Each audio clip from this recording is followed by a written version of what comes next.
আজি জলেশ্বৰ কলেজ তহবন মহাবিদ্যালয়ত দুপ্ৰী লোকসভাৰ সাংসদ ৰকিবুল হুছেইনে আহি আছে। তো আমাৰ কলেজৰ সকলো ছাৰ বাইদেউ আৰু ষ্টুডেণ্টসকলে গেটৰ সন্মুখত আহিছোঁ ৰকিবুলক ৰিচিভ কৰিবলৈ।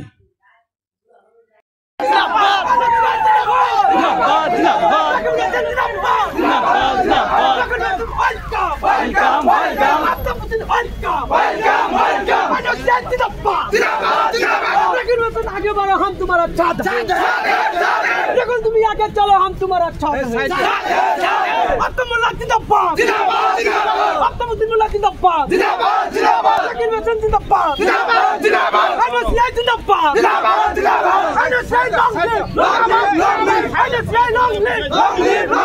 इंकलाब जिंदाबाद लेकिन वतन जिंदाबाद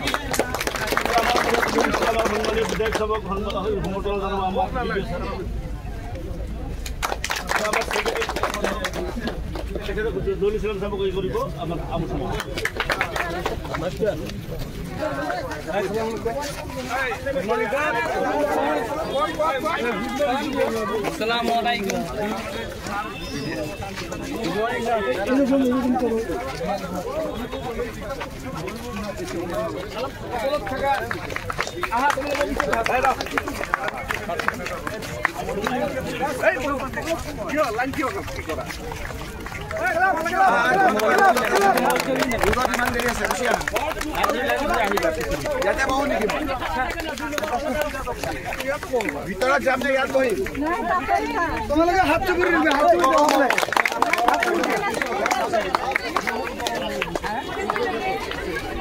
পানী আছে স্যার স্যার পানী আছে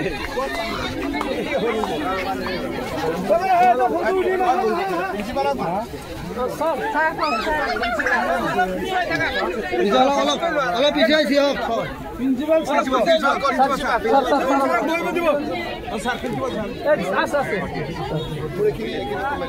অলপ পিছাই খারাপ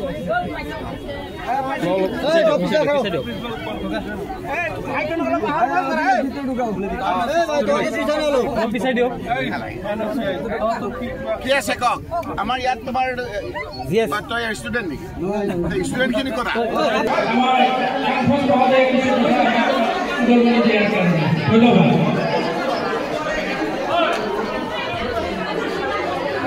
জলেশ্বৰ মহাবিদ্যালয়ৰ অধ্যক্ষ আব্দুল মান্নান সাহেব,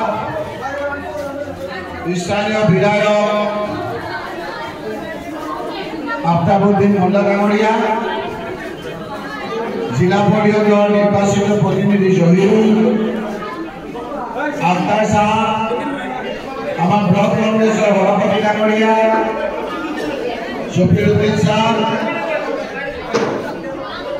এই কলেজৰ প্ৰবক্তাসকল,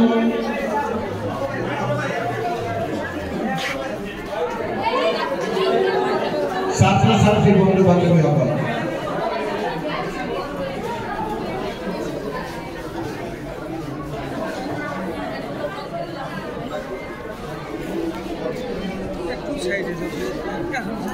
মই ছাত্ৰ ছাত্ৰী বুলি কৈছিলো, প্ৰিন্সিপালে কৈছে বোলে ছাত্ৰী বেছি ছাত্ৰ কম, সেইকাৰণে মই ছাত্ৰী আৰু ছাত্ৰ বুলি কৈছো, ছাত্ৰী আগতে হবে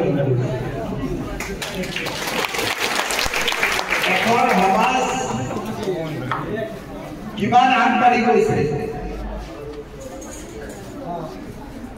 তাৰ জোখাৰ যন্ত্ৰটো হ'ল শিক্ষা। এখন ঠাইৰ আগবঢ়া নে পিছপৰা সেই কথাখিনি চাবলৈ কাৰণে যিবিলাক জোখাৰ যন্ত্ৰ আছে সেই জোখাৰ যন্ত্ৰবিলাকৰ আটাইতকৈ শীৰ্ষস্থানত আছে শিক্ষাৰ যন্ত্ৰ। মই ভাল পাইছো যে জলেশ্বৰত আজি মোক আপোনালোকে মাতি আনিছে উঠি অহা প্ৰজন্মৰ লগত কিছু সময় থকাৰ সুযোগ দিছে। প্ৰদ্যুৎ গগৈ ডাঙৰীয়া যেতিয়া মুখ্যমন্ত্ৰী আছিল তেতিয়া ছোৱালী বিশেষকৈ ট্ৰাইবেল এৰিয়া চাহ জনজাতি এৰিয়া আৰু মাইনৰিটি এৰিয়াৰ ছোৱালীবিলাক ইমান স্কুললৈ যোৱা নাছিল। এটা সমীক্ষাত যেতিয়া দেখিলে যে ছোৱালী স্কুললৈ যোৱাটো কম তেতিয়া চেষ্টা কৰিলে কেনেকৈ স্কুলবিলাকত ছাত্ৰ ছাত্ৰী বেছিকৈ যাব পৰা যায়। দেখা গ'ল যে আমাৰ দুখীয়া মাক বাপেকে কষ্ট কৰি ল'ৰাটোক স্কুললৈ পঠিয়ায়। আজি মই 23-24 বছৰ আগৰ কথা কৈছো, কিন্তু ছোৱালীজনী ঘৰত কাম কাজ কৰি থাকিবলৈ দিয়ে।